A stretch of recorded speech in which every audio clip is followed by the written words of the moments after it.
Bueno, como dijimos en nuestros estudios aquí en Avenida San Martín, en los estudios de TBC Producciones, Carlos Juliá en este caso va a estar dirigiendo cámaras hoy y yo por supuesto conduciendo y en este caso entrevistando. Muchas gracias por venir, dos invitados de lujo, Nino Bertinetti y Luis Olivero. Vamos a hablar de automovilismo. La idea es hacer un poco de historia, contarle un poco a la gente porque esto se ve en toda la región. Se ve en Paraná, en Santa Fe, en Sauce, en varias localidades de la provincia de Santa Fe y los conocemos todos acá, pero bueno, mucha gente que no conoce. Confieso, no soy un fanático del automovilismo, no soy muy conocedor, pero sé un poco de la historia y recuerdo a Nino en mis momentos de secundaria, me acuerdo que se hablaba siempre de Nino Bertinetti, Nino Barasuti, los Fititos, y era una locura eso. Contame un poco cómo arranca lo tuyo con esto. Yo digo la época de oro de Coronda, que fue la limitada 31 y la estándar 31 y la mecánica argentina Fórmula 1, la cual corrió Anselmo Taberna de acá, y en los cuales yo me siento muy estimulado por él, porque yo era muy chico cuando lo veía salir del taller de Cándido Galotto, del suegro de Luis, y bueno, y era eso. Yo era chico, iba a la escuela primaria y andaban en la estándar 31, salían a probar y eso a mí es como que y bueno, siempre me gustaron los autos. Desde chiquito tuve un autopedal y así, siempre fui teniendo, y bueno, y eso me llevó a poder cumplir mi deseo de correr, porque yo siempre decía que mi sueño era correr en auto, ya desde los 10, 11 años, y tal es así que cuando me tocó la colimba, llamaron a los que hacían algún deporte y yo, mintiendo, le digo yo corro en auto, y me dice, ¿y qué tal piloto soy? Y le digo, no sé. Dice, ¿pero manejás bien? Y yo me defiendo. Bueno, anda a manejar las escobas, me dijeron. Allá al fondo hay una escoba, así que, y bueno, después a los pocos años tuve la posibilidad con un canje de un auto que yo había armado, poderme armar, vendí ese auto y me entregaron un auto de carrera. ¿Con qué arrancaste en esa época? Con un Renault Gordini 1093, que ya venía de ser campeón, Eduardo Giordano, de ser campeón nacional del año 1969. Y bueno, en Córdoba, en Carlos Paz, lo ubiqué. Ahí fue donde yo tenía una Coupé 6 Italia y fuimos de viaje de paseo con un amigo y bueno, salieron, apenas empezamos a pasear por el centro, empezaron a venir gente que estaba interesada en comprarlo, porque era un auto italiano. Yo lo había comprado chocado en Buenos Aires, y Sebastián Parera, era todo de aluminio. Sebastián Parera, que era chapista, me lo acomodó todo a martillo y lo pintamos, quedó muy lindo, blanco con la bandera italiana adelante. No llegamos a hacerle el techo, era convertible, y bueno, y así nos fuimos bajo la lluvia a Carlos Paz a pasar 15 días. El primer día ya estaba a punto de venderlo, y bueno, y así fue. En el segundo día lo tuve que vender, porque pedí algo para que no me dieran y me lo dieron. Y bueno, y así empecé a buscar ahí y encontré ese Renault Gordini. Quería algo especial, y bueno, los 15 días se convirtieron en 5 días, porque no aguanté en volverme a Coronda en ese auto para ya empezar a ver qué podía hacer con ese auto para ir a correr a algún lado.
Agradecemos como siempre la buena atención aquí de Panadería Los Amigos, frente a Plaza Urquiza en la ciudad de Coronda. Vamos a ver la segunda parte de la nota realizada en nuestros estudios.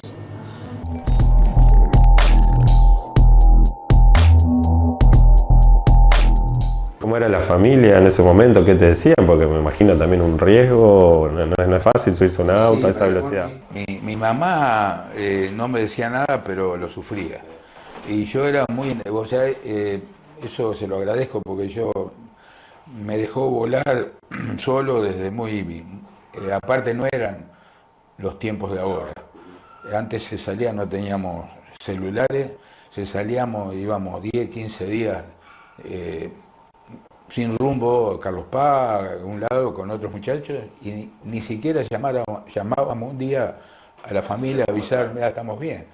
Y ellos no se preocupaban porque no había tanta inseguridad, íbamos a dedo, hacíamos dedo, nos llevaban. Era otra vida, era otra vida. Y Luis, lo que hablábamos recién, estamos hablando de otro siglo, o sea, el siglo pasado, que parece un montón. Es decir, yo me reintegré a esta sociedad en Coronda ya prácticamente de grande. Siempre, bueno, fui mecánico y soy mecánico todavía. Y siempre me gustaron los fierros y más que nada la carrera. Así que cuando llegó un tiempo en que nos conocimos con Nino, nos hicimos muy amigos y ahí empezamos a recorrer una parte de nuestra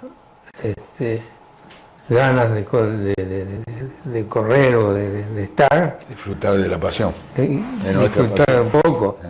Y gracias a Dios lo pudimos hacer en un tiempo bastante largo, cuando empezaste con los 600. Y vos tenías a tu suegro que te acompañaba. Claro. Contale un poco de quién era tu suegro para la gente que conoce acá. Mi suegro era Cándido Galoto, tenía un taller mecánico también, fierrero de los de antes. Él fue el que le preparaba el auto del Fórmula 1 Nacional a Anselmo Taberna, que anduvieron muy bien. Pero en esa época, te digo, yo no estaba en la sociedad de Coronda todavía. Me reintegré más tarde y así que ahí empezó el furor mío por el gusto de la competición. Y una Coronda muy fierrera en ese momento.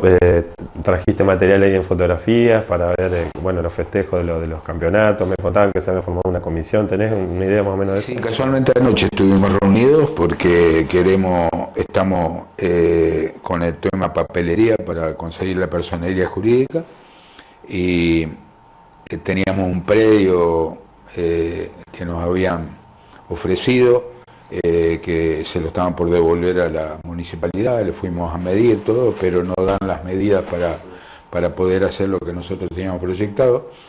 Pero casualmente hoy estuvimos reunidos con el intendente Obachi,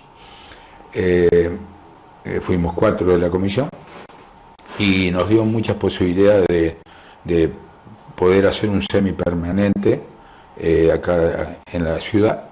Y bueno, que todavía no puedo adelantar nada, pero bueno, nos dio esa posibilidad y bueno, dos o tres predios también que pueden estar la posibilidad en un futuro de poder lograr para hacer el ansiado autódromo, poder llegar a tener nuevamente el autódromo que tuvimos en su momento y que desgraciadamente lo perdimos por un capricho de la municipal del intendente de ese momento.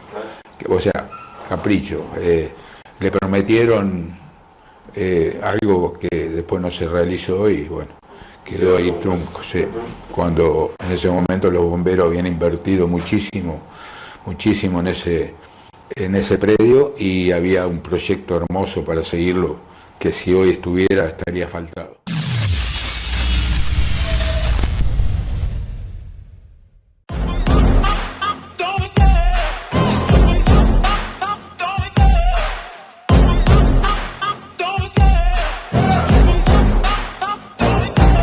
love the chase and the hunt, and I set the pace when I'm running. I always take what I want and I always give it 100. Don't need a